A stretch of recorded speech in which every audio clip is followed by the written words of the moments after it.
आणि आता पुढचा स्पेशल रिपोर्ट। संदीप देशपांडे मनसेचे आक्रमक नेते।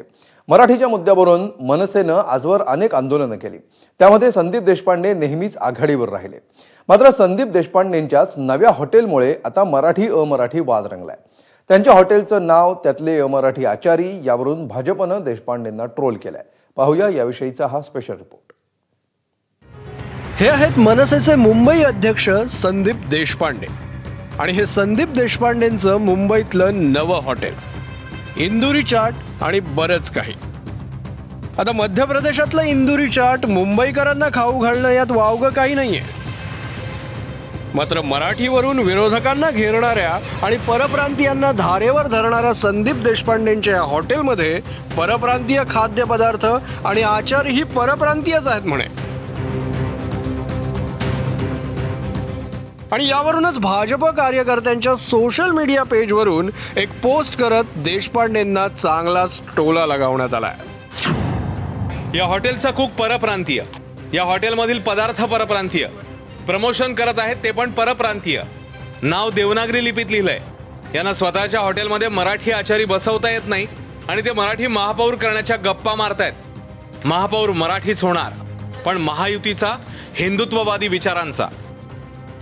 अशा शब्दात देशपांडेंना भाजपकडून सोशल मीडियावर ट्रोल करण्यात आलं। विशेष म्हणजे राज ठाकरे आणि संदीप देशपांडे यांचा एकत्रित फोटो लावत हमारे संदीप भैया के दुकान में आने कहा असं वाक्यही भाजप समर्थकांनी राज ठाकरेंच्या तोंडी टाकत पोस्ट शेअर केली। आता देशपांडे स्वतःच याचं प्रमोशन अमराठी फूड ब्लॉगर कडून करतायत आणि तेही इंग्रजी आणि हिंदीतून। मग टीकाकारांना आयती संधीच मिळाली। I have found this amazing hidden gem right in the heart of Dadar in Mumbai, and this place serves the most unique Indori cuisine. Well, it's a mix of Maharashtrian and Indori cuisine. It's so fresh and yummy. दुसऱ्यावर टीका करण्याच्या आधी म्हणजे दुसऱ्यावर बोट उचलण्याच्या आधी ती 3 बोटं आपल्याकडे येत आहेत का याचा विचार प्रत्येकाने केला पाहिजे। जर आपण मराठीच्या नावानं गळे काढत असू आणि जर आपल्या हॉटेलचं नाव हे इंदोरी चाट असेल तर ही कुणाची दिवाळखोरी निघालेली आहे याचा विचार त्यांनी करावा। जी माणसं स्वतःच्या हॉटेलमध्ये परप्रांतीय आचारी ठेवत आहेत ते मराठीच्या बद्दल बोलतील का आणि त्यांचं बोलणं हे पुतना मावशीचं प्रेम आहे का, हे मगरीचं अश्रू ढाळणं आहे का? अखेर या सगळ्यावर प्रतिक्रिया देण्यासाठी संदीप देशपांडे माध्यमांसमोर आले। मुळात गंमत अशी आहे की यांना महाराष्ट्राचा इतिहासच माहित नाहीये।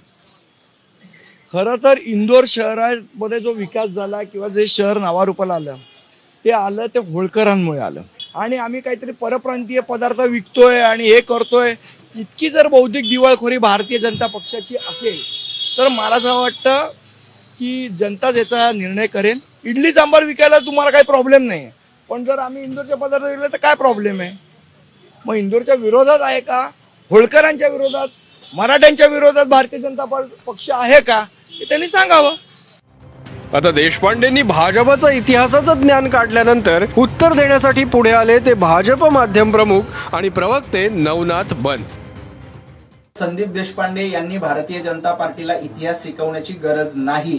मी संदीप देशपांडे यांचं अभिनंदन करतो की त्यांनी इंदुरी चाट नावाचं भांडार सुरू केलं। एरवी राजकारणासाठी फक्त मराठीचा मुद्दा घ्यायचा आणि आपल्या चाट भंडारामध्ये अशा पद्धतीचं हिंदीचं प्रमोशन, इंग्रजीमध्ये प्रमोशन करायचंय।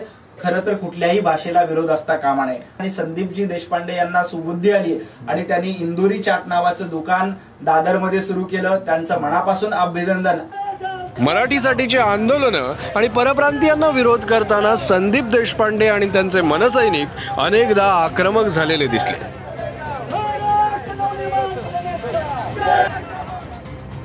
मराठी प्रेमाची त्यांची टी शर्ट्स सोशल मीडियात व्हायरल झाली। मात्र याच संदीप देशपांडेंचं हॉटेल आता मराठी अमराठी वादात अडकलाय। राजू सोनवणे, ABP माझा, मुंबई।